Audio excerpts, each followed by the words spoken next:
Hey guys, welcome back. Today we're going to talk about gear checks, your basic gear checks, what to do, what to look for, what components and parts to check on your rig before you put it on to go to skydive.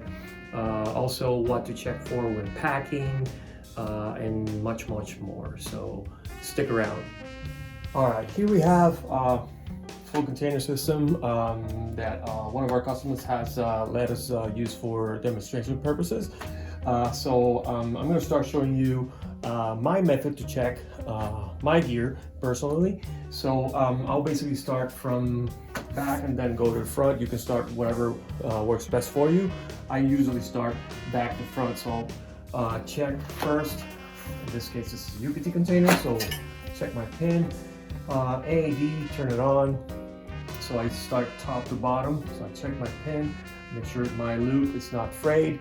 If it's frayed, that's something that your rigger must have catched. Usually you should change the reserve closing loop in every pack job. So just make sure that your pin is where it should be, that you have your pin sealed, and that it's all routed correctly, and that your loop is not frayed. Check your AED, turn it on if you have one, and then close everything back together. All right, like I said before, you can start front to back, back to front, whatever works best for you, top to bottom. Since we already did the back, let's go top to bottom on the front. So first thing I want to check are my 3 rings, my RSL.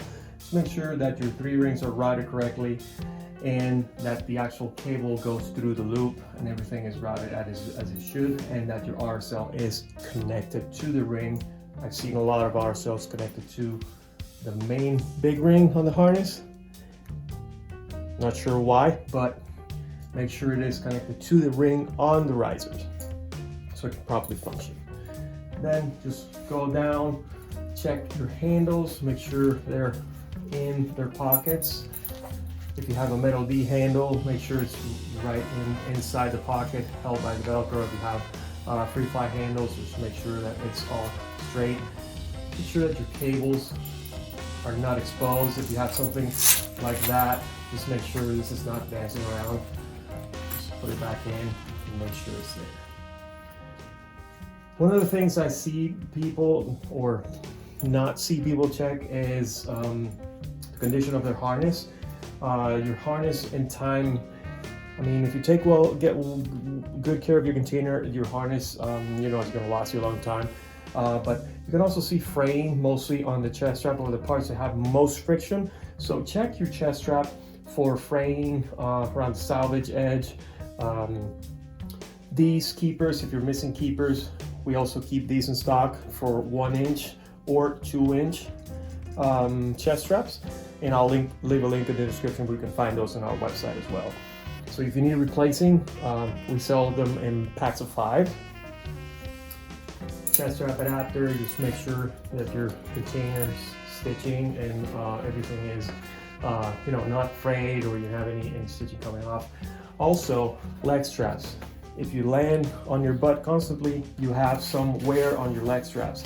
If the leg strap has torn in any way, just make sure you check the integrity of the leg strap and the leg pad. Obviously, if your leg pad has some holes or rips, just make sure that your the leg strap is it's intact, and that you can see there's no fraying or anything around the salvage edge. Check that your straps are routed correctly through the friction adapters.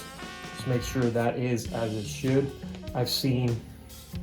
Sometimes I've seen these routed incorrectly, and that can happen for a new skydiver, that this is routed like that, and that's not going to work. So just make sure this is correctly routed through the friction adapter in order for it to work perfectly. All right, so for a 3-ring system, just make sure that it's routed correctly, and if you flip it, you see that the actual cable goes through the loop and it's stowed inside the cable housing. That your 3 rings look as they should, and that your RSL ring is connected to your RSL is connected to the actual ring on the risers. Like I mentioned before, I've seen this a lot of times. Route it like that. That will unfortunately will not work. So just make sure that your RSL ring is connected to the actual RSL, just like that. Okay. Same on the other side. Just flip it and check it. Make sure everything looks as it should. I see a lot of people, and this is something I see often in the plane when they do their pre-checks before they go out, doing this to your rings. Just so you know, this doesn't do anything. Just so you know. And if you have cadmium hardware, the sweat and the acid in your sweat will corrode these. With stainless steel, it won't do anything, but just keep that in mind. This doesn't do anything.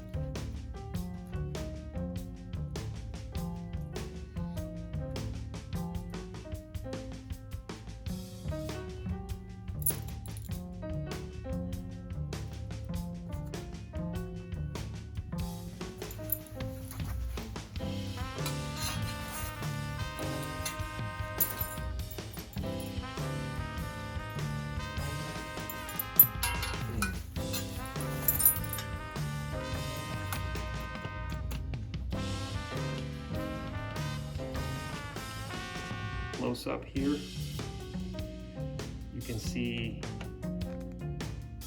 it's in decent shape. I mean, it doesn't need replacing right now, but if you see much fraying, you definitely want to replace that. Also, make sure that your pilot chute is cocked, and you can check the window to make sure that you have your mark there. So for your main deployment system, just make sure that your tab, or if you have a hacky, it's all the way in. If your pilot chute sticking out like that, you might want to refold it and repackage it again, put it back in there so you have minimal exposure. If you have a tuck tab like this free fly pod or a free fly tab with a hacky, just make sure it goes into the pocket or the sidewall. Your bridle underneath it, so you have minimal bridle exposure and no pilot chute exposure. It's okay if you see a little bit of pilot chute, that's not going to do anything. And also make sure it's flat. Once you put your pilot chute in, give it a few taps, make it all even, so it fills up all the BOC pocket, and that way once you pull it out, it's going to come out easily, and you won't have a hard time pulling your pilot chute out of the pocket. All right, guys. So other things to check when you, let's say you're packing, check the state of your rubber bands on your main deployment bag. If you have rubber bands, if it's a fully stowless bag, you obviously don't need that. But if you have rubber bands on your main deployment bag, just check the state of them and replace them often. These are meant to break, so if they break, that's good, but just check overall that they're the same. They tend to stretch before they break, so they're the same length, so you have an even bite on your lines, and the line dumping is even as well once you deploy. Also check the status and the state of your main deployment handle, your bridle, and your pilot chute. Check the mesh on the pilot chute, check the fabric on the pilot chute, and also the bridle for wear, for fraying along the edges, and just check with your rigger, with your packer, whoever's packing. It's good if you're packing for yourself, because you can actually see your gear and check your gear yourself. But if you see something that you have a doubt or you're not so sure of, just get with your local rigger so he can have a look at your gear.